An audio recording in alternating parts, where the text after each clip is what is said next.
Hi, I'm Eric Kurland from 3D Space, the Center for Stereoscopic Photography, Art, Cinema, and Education.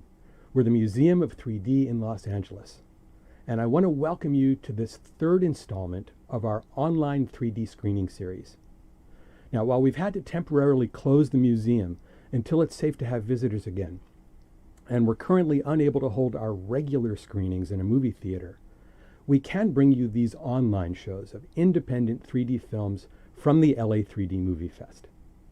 Now today, we'll be watching 5 award-winning films from the 14th annual LA 3D Movie Festival, which took place in December of 2017. And it featured 2 days of independent stereoscopic filmmaking from all around the world. Now we're going to start today's show with the winner of the award in our student film category. The film is Deadline the Magician by Andi Wenzel.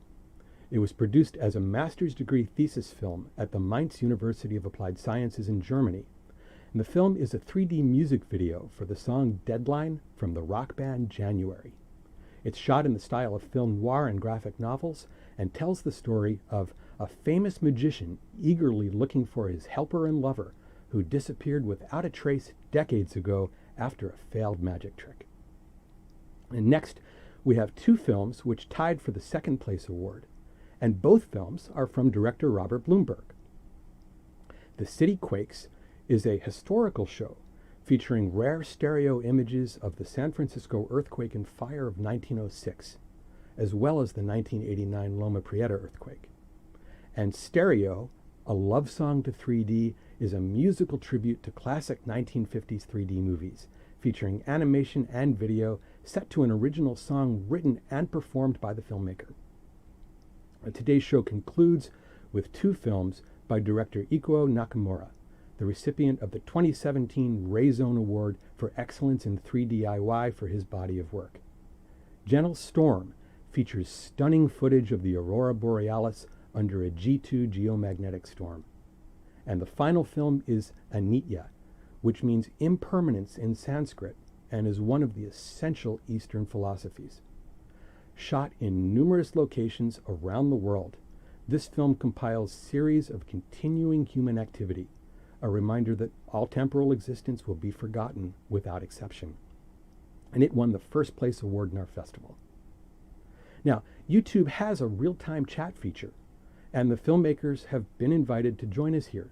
So feel free to ask them any questions that you have in the chat, either during the film or we'll leave the chat running after the show. Now, you need 3D glasses to watch. And if you're watching the anaglyph stream, you need to make sure that you put the red lens in your glasses over your left eye. Okay, so why don't we get the show started?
Looks can be deceiving.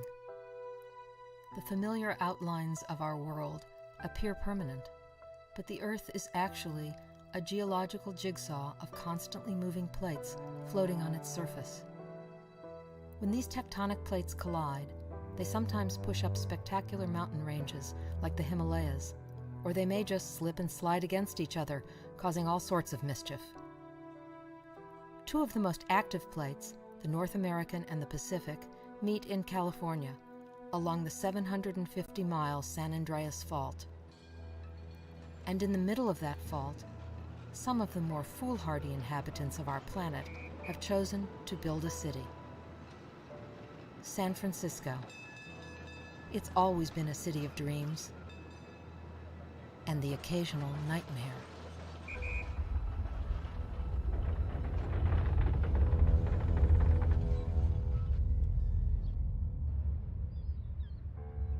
From the moment James Marshall picked up that first gold nugget at Sutter's Mill in 1848, San Francisco began her swift transformation from a sleepy fishing village into one of the liveliest, bawdiest, and most infamous cities in America.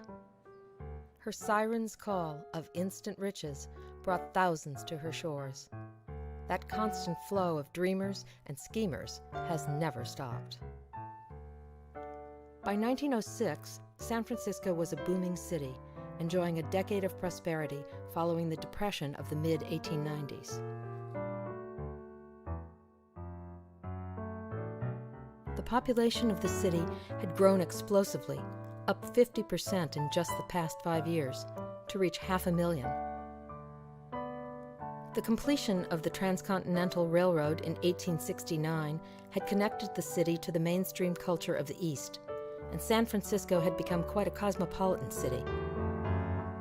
The wealth accumulated as a result of the gold rush created family fortunes and a social elite who enjoyed the opera, the theater, and elegant restaurants. Some of their names and the mansions they built are still familiar today. Charles Crocker, Mark Hopkins, and Leland Stanford. Of course, San Francisco did have another side, the wild legacy of the Barbary Coast, with its saloons, gambling houses, and brothels. Much of the city had been built of shoddy construction, thrown up in great haste to house the huge influx of fortune seekers. The city's most famous landmark was the Call Building, whose steel frame allowed it to tower 16 floors above Market Street. The first cable car, destined to become a more enduring symbol of San Francisco, was introduced in 1873. The Palace Hotel at Market and Montgomery was one of the world's largest and most luxurious. Its well-heeled clientele relaxed around the interior covered courtyard and were whisked to the upper floors in hydraulic elevators known as rising rooms. The Sutro Baths and the Cliff House, completed a decade before, offered a pleasure palace of dining, exotic exhibitions, stage shows, and a complex of 7 huge pools in which thousands could swim in salt or fresh water heated to various temperatures.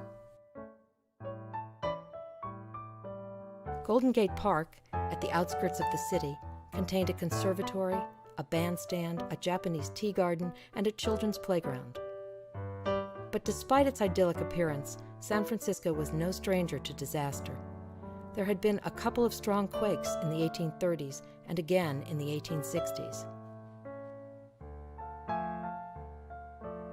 Many of the hastily constructed buildings sat on some form of unstable landfill, composed of garbage, rotting wood, and even the remains of old sailing ships abandoned during the gold rush. But earthquakes weren't the biggest threat. San Francisco had been destroyed by fire 6 times before. Most of the houses were made of wood, many of redwood, thought to be slow burning. There were not enough fire hydrants, and the underground cisterns built to hold water stood rusted and empty in 1906. There was not a single fire station located among the overcrowded tenements of Chinatown. San Francisco was a tinderbox, just waiting for a match. Fire Chief Dennis Sullivan didn't think his department was equipped to handle a real disaster, but his attempts to call attention to the dangers were consistently ignored. However, on Tuesday morning, April 17th, the day before the quake, few residents were thinking about these problems. It was a clear day. Spring had arrived, and many people were out enjoying the fine weather.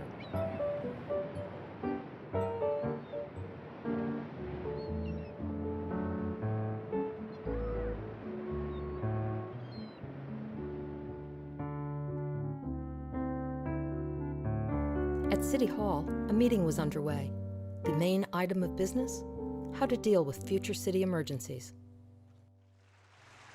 That evening, 3,000 enthusiastic fans filled the Grand Opera House to hear Enrico Caruso, the world's most famous tenor, sing the role of Don Jose in Bizet's Carmen. Caruso had almost canceled his tour because he was worried about his family back in Naples, endangered by the recent eruptions of Mount Vesuvius. Those with less highbrow tastes enjoyed a bit of ballroom dancing or spent a dime for an evening of vaudeville at the Orpheum. And of course, there were family events, such as this wedding banquet. But the next day was a work day, so most people retired early. For many, it would be the last good night's sleep they would get for a long time.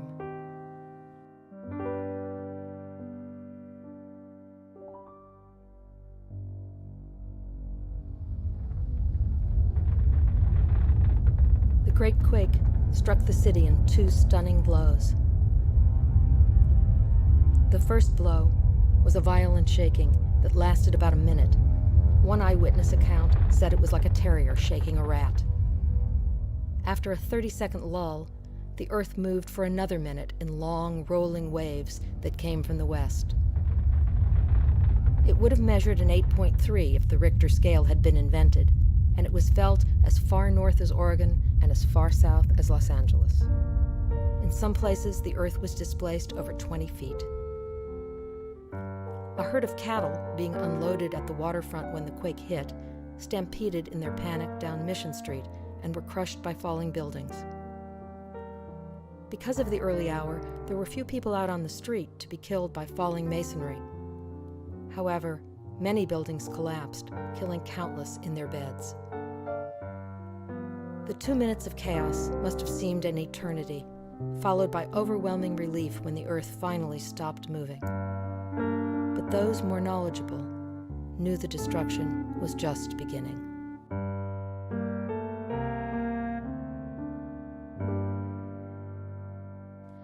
All across the city, gas lines burst and fuel tanks ruptured. Electrical poles broke like matchsticks, their wires arcing, sending sparks into the gas-filled air. Thousands of brick chimneys collapsed, throwing burning coals onto wooden floors. Oil lamps and candles overturned, starting countless small fires. Over 50 fires started in the first few hours, more than any fire department could have handled. Many were named for their origins: the San Francisco Gas and Electric Fire, the Chinese Laundry Fire, and the infamous Ham and Eggs Fire, started by a woman cooking breakfast. The fires grew and met and joined and grew yet again until there was a mile-long wall of flames. The fire department did its heroic best, but even those fire engines not buried by falling buildings were useless with most of the water mains broken. Fire Chief Sullivan had proposed a plan to draw water from the bay in just such an emergency, but it had never been implemented. Tragically, he was killed in the quake when the firehouse in which he lived collapsed. Dynamite crews destroyed buildings to create fire breaks in an attempt to stop the fires from spreading, but sometimes only made matters worse by starting new fires. For 3 days, the firestorm burned. The few hydrants that worked were no match for the inferno that destroyed 28,000 buildings. Firemen and volunteers worked round the clock to control the fires, but in most cases they were extinguished only when there was nothing left to burn. When they were finally out, the heart of San Francisco had been destroyed. The devastation covered 500 city blocks, over 4 square miles. It was the worst natural disaster in American history. The official death toll was listed at 478, so as not to scare off future investors. Historians today estimate that 3,000 to 5,000 people died, but we will never know the exact number. So many records were destroyed, and who knows how many bodies were cremated in fires that reached temperatures of 2,000 degrees. Half the entire population, nearly 250,000 people, were left homeless. City Hall, a mixture of bad cement and bad politics, had taken 26 years and 4 times the original estimate to build. It took less than 30 seconds to reduce it to a skeleton. Mayor Schmitz was part of that corrupt city government and was later indicted along with his cohorts on multiple counts of graft and corruption. But he proved a good administrator during the crisis, surprising not only his critics, but quite possibly the mayor himself. "Our fair city lies in ruins," he said at the time, "but those are the finest damn ruins ever seen on the face of the earth." Schmitz acted quickly to impose a curfew and, in effect, declare martial law. He ordered saloons closed indefinitely and prohibited all sales of liquor. Looters were to be shot on sight, and armed troops were dispatched to maintain order. The troops sometimes found it difficult to distinguish looters from residents trying to salvage their belongings, or the homeless just trying to survive. Local merchants, not realizing what would happen, opened red-hot safes in a frantic attempt to salvage their contents. The oxygen from the outside air caused cash, treasury bills, and negotiable securities to instantly burst into flames. Winches like these were used to demolish unstable buildings, although sometimes the job had to be done by hand, using ropes. One of the true miracles of the quake, the post office not only remained standing, but did not lose a single piece of mail in the disaster. The postmaster declared that all private letters would be delivered, even without postage. Many were hastily written on scraps of paper, cardboard, bits of newspaper, or the page of a book, anything to get the word out to loved ones far away. Other vital institutions continued to function as well. Because of the collapsed chimneys and the ever-present danger of fires, cooking stoves had to be moved into the streets.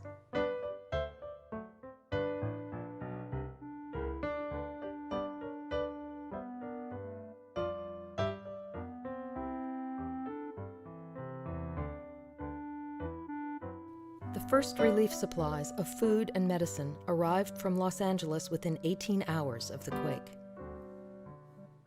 Worldwide sympathy brought many more donations in the weeks following: food, clothing, and $8 million in cash.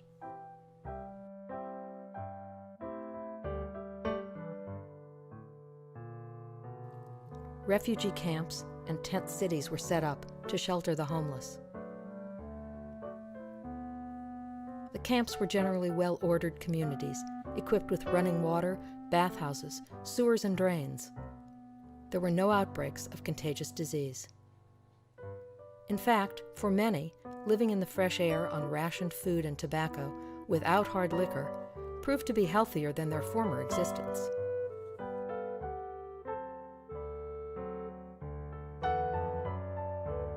Some fled the city, escaping the fires, the dynamite blasts, and the still falling buildings.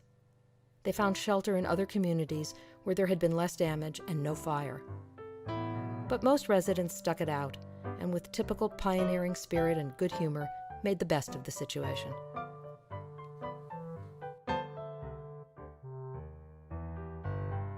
Makeshift tent kitchens named themselves after famous restaurants, like this unauthorized annex of the Palace Hotel Grill. The House of Mirth advertised deluxe furnished rooms complete with elevator.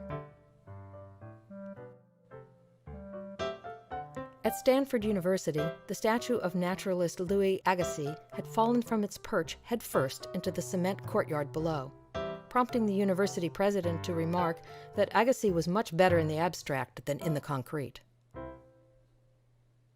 Thanks to the telegraph, the world knew of the disaster immediately. News agencies recruited scores of reporters and photographers to cover the event. It was the first natural disaster to spark such a media frenzy. It was also the first to be extensively documented by amateurs, because Kodak had introduced its inexpensive Brownie camera just a few years before. And the stereo card companies sent photographers as well, to produce sets of cards for their popular stereograms, which were a typical evening's entertainment as television is today. These stereo views, like the ones in this show, brought the devastation into homes all over the country. An estimated 6.5 billion bricks fell during the earthquake and fire, and the job of clearing away the debris was said to require more labor than that of digging the Panama Canal. San Francisco had been destroyed by fire before and was accustomed to rebuilding. Refugee shacks replaced the tent cities and could be purchased for $100 or rented for $2 a month. Cable car service began again, and slowly, normal life resumed. Within 2 years, the city was largely rebuilt. 9 years later, the city would host the 1915 World's Fair, the Panama Pacific Exposition. But the most impressive exhibit of them all was San Francisco herself, risen like a proud phoenix from the rubble and ashes. The Palace of Fine Arts, designed by Bernard Maybeck for the celebration, is all that remains today of that 300-acre wonderland. Damage from the quake and fire and the cost of removing the debris was estimated to be in the billions of dollars. Much of the rubble was used as landfill to create the Marina District, with consequences that would be felt 83 years later.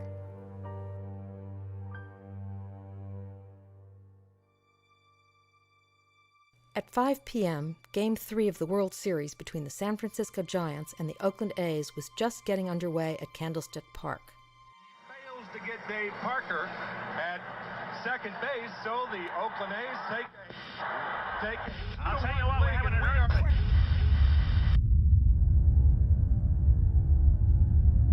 The quake lasted for 15 seconds and measured 7.1 on the Richter scale.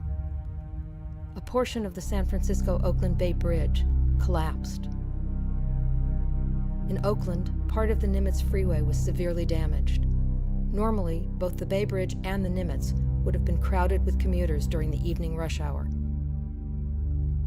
But with 2 local teams slugging it out in the World Series, most people had left work early to watch the game. Nevertheless, the greatest loss of life occurred on the Nimitz when a mile-long, twin-decked section known as the Cypress structure collapsed. The reinforcement rods in the cement columns holding the upper deck snapped, sending the deck crashing down on the cars below. 42 people died here. The Oakland Fire Department, with the help of volunteers, hand-carried lengths of rope through the narrow gap of the sandwiched freeway to plot the location of each trapped car. Corresponding spots were then marked on the top deck, where rescue crews began cutting through the thick concrete to the cars below. Lifts were used to help locate victims, and the locations marked with spray paint to aid rescue workers.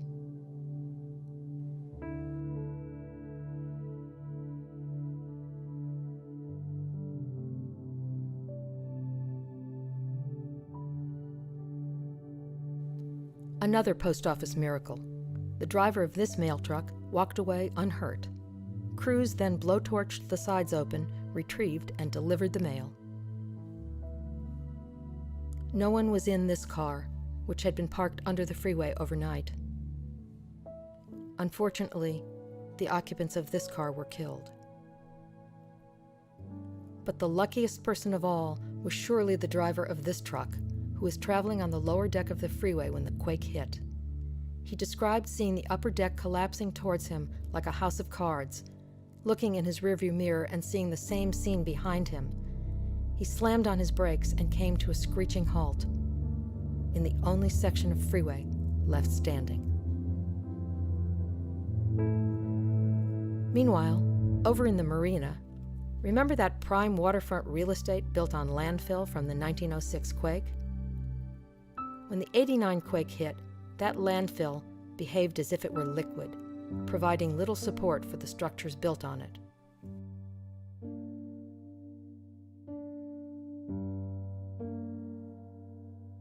Houses folded like accordions. This used to be a 3-story apartment. Many houses were built above fragile garages, unable to withstand the force of the quake. The garages were so shaky that most people weren't allowed in to remove their cars. Some houses had to be propped up to keep them from falling into the street. As in 1906, both gas and water mains were severed. 27 fires broke out throughout the city, but the worst was in the marina. The hydrants lacked water pressure, but the fireboat Phoenix was able to pump 5.5 million gallons of water from the bay.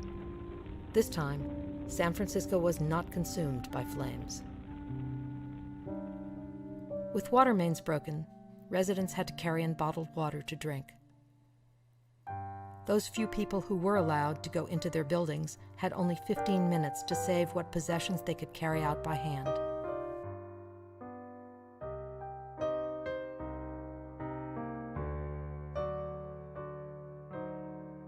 This marina resident was sitting on what was left of her car.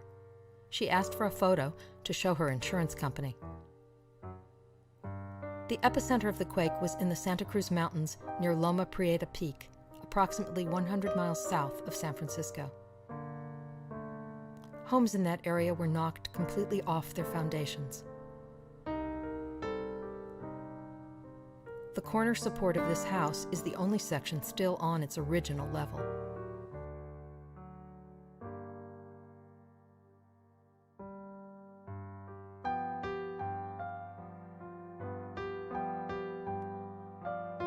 In this area as well, broken gas and electrical lines and the resulting fires were responsible for much of the damage.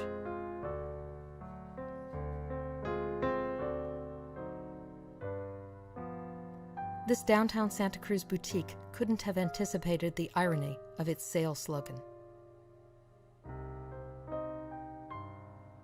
Temporary shelters and tent cities were set up to house the 12,000 people left homeless.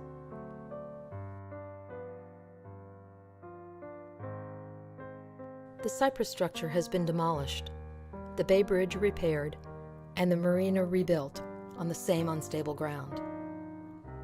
Once again, San Francisco has survived. If you know where to look, there are still poignant reminders of the great earthquake and firestorm of 1906. A plaque at the Bush Street Fire Station commemorates Chief Sullivan, whose warnings might have saved the city. The fire hydrant at the corner of 20th and Church, one of the few that worked during the disaster, receives a fresh coat of gold paint every April 18th. The Call building, taller by 2 stories and missing its distinctive dome, still sits on the corner of 3rd and Market. 23 of those $100 earthquake shacks still exist, although they're worth quite a bit more today. This house in the Sunset District incorporates 4 in its patchwork design. The graceful columns that once framed the entry to the town mansion on Nob Hill were all that remained of it after the disaster. They are now known as the portals to the past and can be found in a melancholy setting in Golden Gate Park. In 1906, Lotta's Fountain became the meeting place for survivors, where the names of the dead, the missing, and the found were posted. It still stands, as does the Palace Hotel across Market Street. Each year, in that early hour before dawn, on the anniversary of the quake, it has become a tradition for survivors to gather there again, though their numbers dwindle every year. The San Andreas Fault continues to move at the same rate that your fingernails grow, about 2 inches a year. At that rate, Los Angeles will be a suburb of San Francisco in a mere 5 million years. But seismologists tell us we won't have to wait that long for the next big quake. An incredible amount of pressure and energy is stored within the rocks, just waiting for release. The odds are 2 to 1 that release will happen in the next 25 years, producing an earthquake of at least 6.7 magnitude. So why do we stay here? Is it the incomparable beauty of the landscape? The charm of the city itself? Or are we just the descendants of those adventurous pioneers and gamblers, defying the odds and living on the edge?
I was raised in the Arctic by polarized bears on a diet of overripe stereo pears. They left me by the snack bar under the stairs at the 3D drive-in movie. And there each night by the moonlight gleam and the comfort and warmth of the popcorn machine, I learned about life from up on the screen and a cashier name of Ruby. Stereo, stereo, put on your glasses and away we go. 1 for the money, 2 for the show, 3 for the D in stereo. Oh, oh, oh, oh, oh, oh, oh, oh. Now I'm a man on a dangerous mission on the night flight to Tangier, sitting next to the mad magician. All the stewardesses fear. They're those redheads from Seattle trying to give me that old French line. But I'm a man in the dark with a telltale heart and one thing on my mind. It's stereo, stereo. Put on your glasses and away we go. 1 for the money, 2 for the show, 3 for the D in stereo. Oh, oh, oh, oh, oh, oh, oh.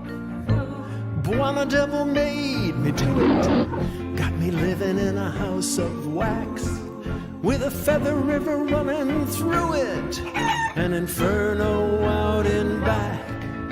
I've turned it to the robot monster. I'm the creature from the Black Lagoon, running through the maze for the rest of my days, chasing cat women on the moon. In stereo, stereo, Put on your glasses and away we go. 1 for the money, 2 for the show, 3 for the D in stereo. Oh, oh, oh, oh, oh, oh, oh, oh.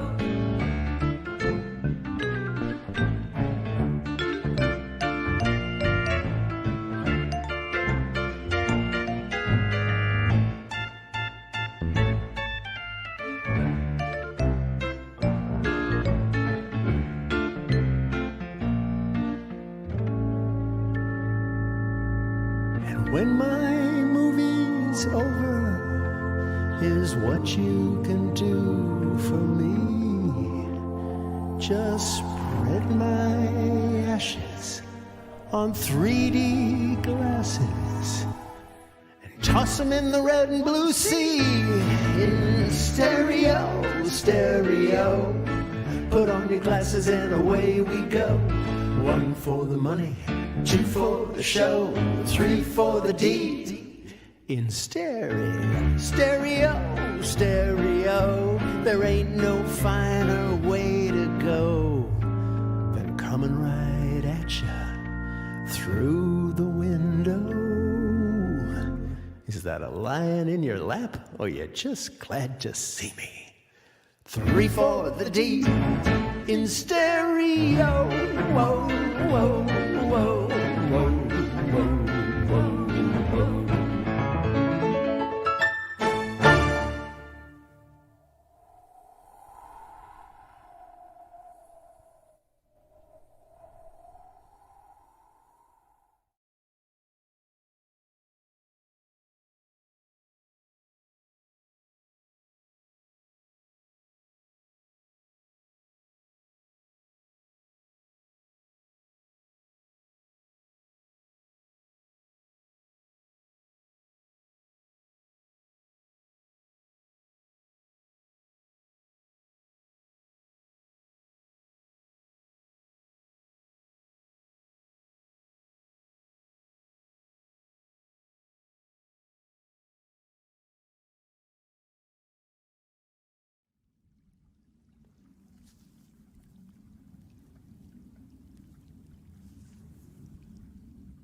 Hey, I want to apologize for the sound problem. I'm going to restart this and see if I can get the sound to run properly.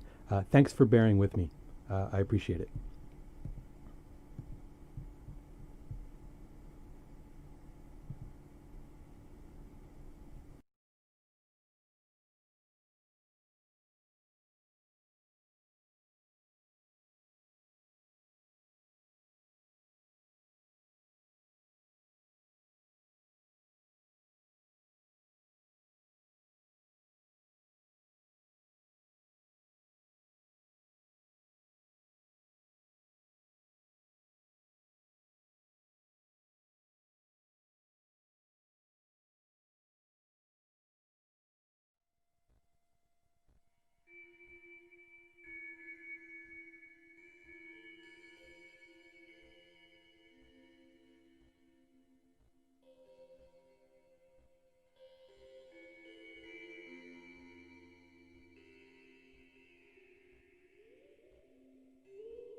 I love doing these shows on YouTube live. You never know what's going to happen. Well, I hope you enjoyed today's program. I really want to thank all of the filmmakers who participated. I'm so glad that they were able to be here in the chat. Andi, Bob, and Ikuo are going to stick around. We'll leave the chat open for a little while afterwards, maybe 15 minutes or so. So if you have any questions, you can continue chatting away in there. But I want to thank them for allowing us to show their work. And I want to thank all of you, our audience, who joined in. 3D Space is a donation-based nonprofit, and we rely on your support to keep us going. We want to continue bringing shows like this from our archive. And with your help, we'll be able to maintain the archive and reopen the doors to the 3D Museum when it's safe. Now, if you'd like to support us with a donation or join our mailing list to keep updated on future events, we've set up a special link to our website at la3d.space. That's la3d.space. Now, before I go, I want to wish my dad a happy Father's Day. So thanks again for joining me here today, and I really look forward to showing everyone more films soon. Till next time.